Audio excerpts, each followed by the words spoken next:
Hello friends, welcome to केचूस home and kitchen channel. ಇವತ್ತು ನಾನು ಒಣಗಿದ ಮೀನು ಸಾರು ಮಾಡ್ತಾ ಇದ್ದೀನಿ। ನಾನು ಇಲ್ಲಿ ಒಣಗಿದ ಮೀನು ತಗೊಂಡಿದ್ದೀನಿ। ಆಕ್ಚುಲಿ ನೋಡಕ್ಕೆ ಇದು ಮಟನ್ ಪೀಸ್ ತರ ಕಾಣ್ತಾ ಇದೆ ಅಷ್ಟೇ। ಇದನ್ನ ನಾನು ಆಕ್ಚುಲಿ ಹಾಫ್ ಆನ್ ಅವರ್ ಮುಂಚೆನೇ ನೆನೆಸಿಟ್ಟು ಚೆನ್ನಾಗಿ 4-5 ಸಲ ವಾಶ್ ಮಾಡಿಬಿಟ್ಟು ಉಪ್ಪಿನ ಅಂಶ ಎಲ್ಲ ಹೋಗಲಿ ಅಂತ ಚೆನ್ನಾಗಿ ನೆನೆಸಿಟ್ಟಿದೆ। ಹಾಗಾಗಿ ಇದು ಇವಾಗ ಈ ತರ ಕಾಣ್ತಾ ಇದೆ। ಆಲ್ಮೋಸ್ಟ್ ಎಲ್ಲ ಉಪ್ಪಿನ ಅಂಶ ಎಲ್ಲ ಹೋಗಿದೆ। ದಪ್ಪ ದಪ್ಪ ಪೀಸ್ ಆಗಿರೋದ್ರಿಂದ ಉಪ್ಪು ಜಾಸ್ತಿ ಹಾಕಿಬಿಟ್ಟು ಒಣಗಿಸಿರ್ತಾರೆ। ಆಕ್ಚುಲಿ ಇದ್ರ ಹೆಸರು ನನಗೆ ಗೊತ್ತಿಲ್ಲ ಈ ಫಿಶ್ದು।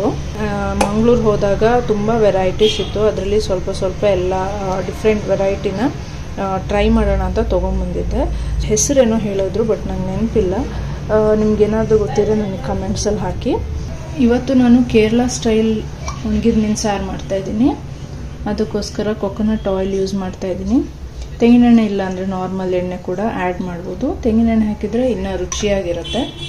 ಸ್ವಲ್ಪ ಎಣ್ಣೆ ಬಿಸಿ ಆದಮೇಲೆ 1/2 ಟೀ ಸ್ಪೂನ್ ಅಷ್ಟು ಮೆಂತ್ಯ, ಸ್ವಲ್ಪ ಲೈಟಾಗಿ ಬ್ರೌನ್ ಆಗಬೇಕು ನೋಡಿ। ಇಲ್ಲಿ ಸ್ವಲ್ಪ ಕೆಂಪಗಾಗಿದೆ। ಈಗ ಇದಕ್ಕೆ ಕರಿಬೇವು ಹಾಕ್ತೀನಿ।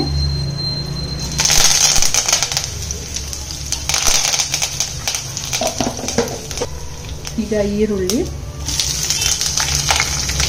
ಒಂದು ಮೀಡಿಯಂ ಸೈಜ್ ಈರುಳ್ಳಿ ಹಾಕಿದ್ದೀನಿ।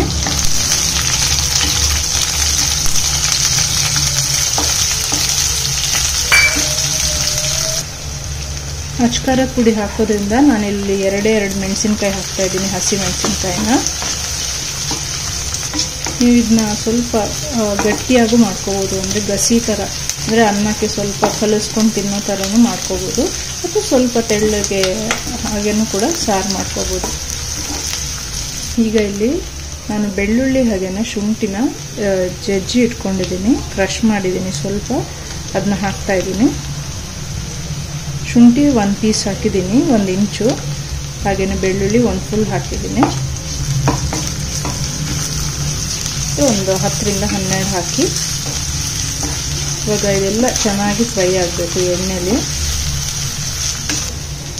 ಈಗ ಚೆನ್ನಾಗಿ ಎಲ್ಲ ಫ್ರೈ ಆಗಿದೆ। ಈಗ 1 ಟೊಮ್ಯಾಟೊ ಹಾಕ್ತೀನಿ, ಮೀಡಿಯಂ ಸೈಜ್ 1 ಟೊಮ್ಯಾಟೊ।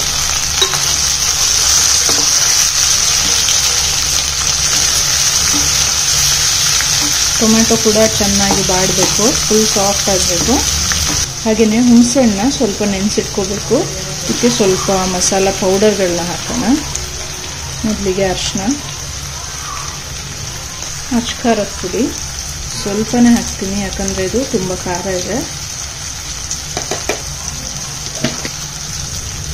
ಹಾಗೆಯೇ ಧನಿಯಾ ಪೌಡರ್ ಹಾಕಿದ್ದೀನಿ, 1 ಸ್ಪೂನ್ ಹಾಕಿದ್ದೀನಿ। ಈಗ ಎಲ್ಲ ಮಿಕ್ಸ್ ಮಾಡೋಣ। ಉಪ್ಪು ಮರೆತ್ಬಿಟ್ಟು ಹಾಕ್ಬಿಡ್ಬೇಡಿ, ಬೇಕಾದರೆ ಆಮೇಲೆ ಲಾಸ್ಟಲ್ಲಿ ಹಾಕೋಬೋದು।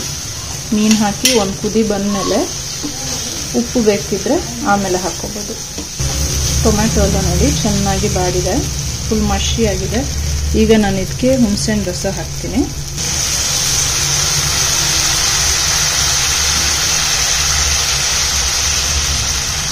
ಸ್ವಲ್ಪ ಮಾಡ್ತಾ ಇರೋದ್ರಿಂದ ನಾನು ನೋಡಿಕೊಂಡು ಒಂದು ಸ್ವಲ್ಪ ಹಾಕ್ತಾ ಇದ್ದೀನಿ ಎಲ್ಲ। ಈಗ ಇದು ಚೆನ್ನಾಗಿ ಫ್ರೈ ಆಗಿದೆ। ಈಗ ನಾನು ಇದಕ್ಕೆ 1 ಕಪ್ಪಷ್ಟು ಕಾಯಿ ತುರಿನ ರುಬ್ಕೊಂಡಿದ್ದೀನಿ, ಅದನ್ನ ಹಾಕ್ತಾ ಇದ್ದೀನಿ। ಸ್ವಲ್ಪ ನೀರು ಹಾಕಿಬಿಟ್ಟು ರುಬ್ಕೊಂಡಿದ್ದೀನಿ।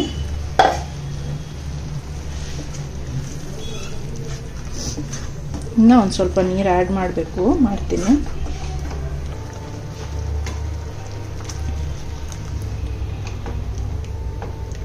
ಕನ್ಸಿಸ್ಟೆನ್ಸಿ ಎಷ್ಟು ಬೇಕು ಅಷ್ಟು ನೋಡಿಕೊಂಡು ಹಾಕೊಳ್ಳಿ।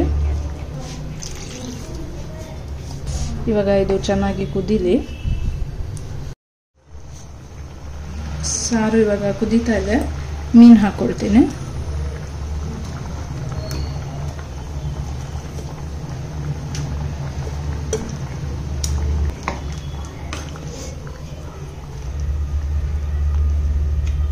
ಇವಾಗ ಮೀನು ಬೇಯಬೇಕು, 5 ನಿಮಿಷ ಸಾಕಾಗುತ್ತೆ, ಚೆನ್ನಾಗಿ ಬೇಯುತ್ತೆ।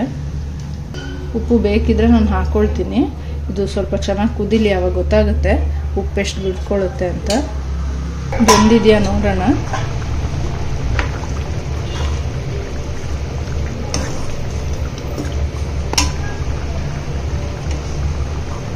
ಇನ್ನೂ ಒಂದು 2 ನಿಮಿಷ ಬೇಯಬೇಕು, ಇನ್ನೊಂದು ಸ್ವಲ್ಪ ಗಟ್ಟಿ ಅನ್ನಿಸ್ತಾ ಇದೆ।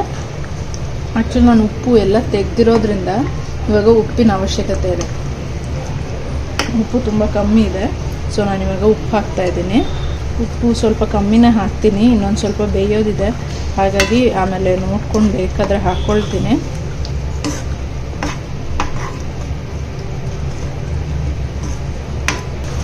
ಆ್ಯಕ್ಚುಲಿ 5 ಮಿನಿಟ್ಸ್ಗಿಂತ ಜಾಸ್ತಿನೇ ಟೈಮ್ ತೊಗೊಳ್ತಾ ಇದೆ ಬೇಯೋಕ್ಕೆ.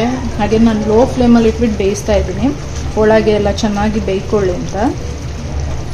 ಈಗ ಮೀನು ಬೆಂದಿದೆಯಾ ನೋಡ್ತೀನಿ.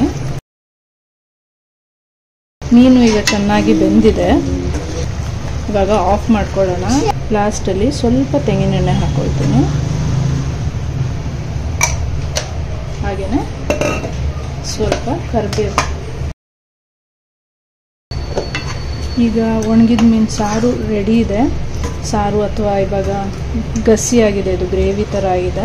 ಹಾಗೆಯೇ ಕಾಯಿ ಎಲ್ಲ ಹಾಕಿ ಚೆನ್ನಾಗಿ ಕುದಿಸಿರೋದ್ರಿಂದ ಚೆನ್ನಾಗಿ ಗಟ್ಟಿಯಾಗಿ ಬಂದಿದೆ ಗ್ರೇವಿ. ಈ ಗ್ರೇವಿನ ಟ್ರೈ ಮಾಡಿಬಿಟ್ಟು ಹೇಗಿತ್ತು ಅಂತ ನನಗೆ ತಿಳಿಸಿ. ಹಾಗೆಯೇ ವಿಡಿಯೋ ಇಷ್ಟ ಆಗಿದ್ರೆ ಲೈಕ್ ಮಾಡಿ, ಶೇರ್ ಮಾಡಿ, ಚಾನಲ್ನ ಸಬ್ಸ್ಕ್ರೈಬ್ ಮಾಡಿ. ಮತ್ತೆ ನೆಕ್ಸ್ಟ್ ವಿಡಿಯೋದಲ್ಲಿ ಸಿಗ್ತೀನಿ. ಅಲ್ಲಿವರೆಗೂ ಬಾಯ್.